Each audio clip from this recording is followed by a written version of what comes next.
when I step back and I look and see some of the shit that's going on, it's just like, man, it gets discouraging at times, at least from a people standpoint. Real motherfucking discouraging. I mean, how do you feel when you go out into the real world? Do you feel the same? You amongst your people? Nope. See what I mean? That's the conflict for me, is like subscribing to that ideology is as if giving it power, right? Kind of what you were saying earlier, like this can't be the end all be all or the full representation. And when you subscribe to that, you know what I mean, you kind of like become defeated in a way, but only when you come out amongst your people. You know what I'm saying? And you see it and you say, that's the internet. That's some online shit, but it still is a reflection. It still has an impact. And it's also, even with your gold teeth, bro, and you being black and me being black, two black men, the image of this is just as a part of the story as what we're talking about. And our images, the images of black people and black women that are being perpetuated into the world is that thing that I'm talking about. I know that you don't mean a motherfucker no harm, that the average black person that I encounter isn't a fucking threat, right? But your mom and pops, you said your mom and pops together when you was raised, growing up? No, they weren't, but. Oh, okay, my bad. You good, okay. So these stories that they're perpetuating and the images that the average person is seeing is actually creating the value system that gives motherfuckers either the cognitive dissonance or whatever the term is, to make us think we're less than what we are as a collective group of people.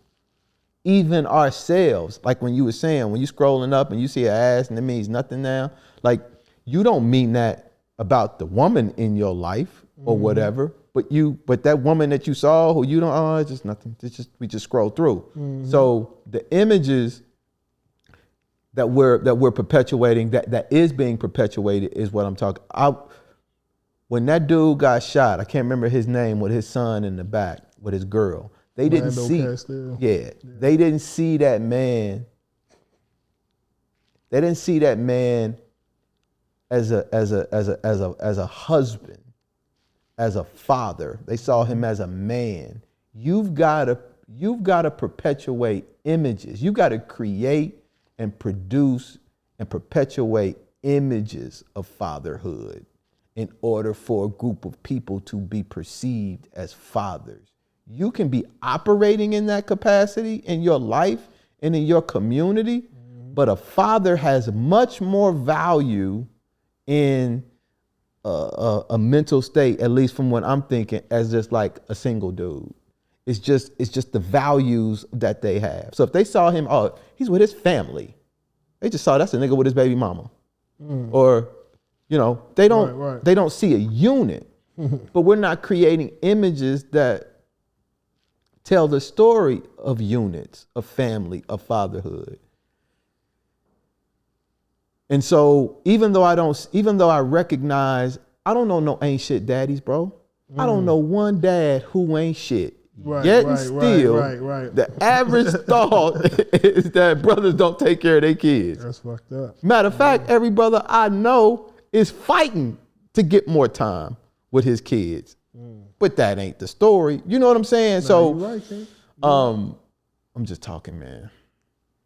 No, you're right. You know, it's not a accurate reflection or depiction. And that's one of the reasons why I felt compelled to say, you know what, let me find ways in which I can stop complaining and voicing my frustration. Yeah.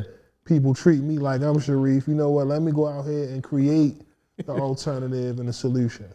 Yeah. Because I don't like it, you know what I mean, whether it's interracial in the Hollywood sector, right? so many agendas, you know, constantly, even within the rap music. You know what I mean? We a little older, so we might not relate to the content, but there are a generation of children that do. Yeah. That subscribe to this shit, not realizing like, yo, this shit is entertainment.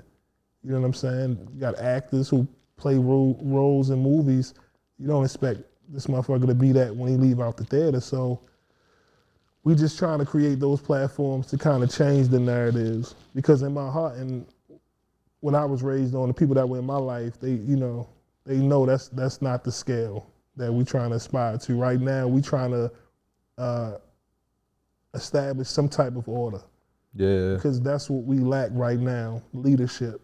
You know what I mean? And those elders within the community that people could rely on and not feel like, who was this talking about? You know what I mean? It's a certain type of respect that the youth had with the elders, so we got to get more active in creating that bridge, and I think that's where my generation comes into play, the 90s kids. Like, we have the ability to know what it was like before the internet and still have the age and youth to still connect with some of the younger motherfuckers, so it's like, how can we bring together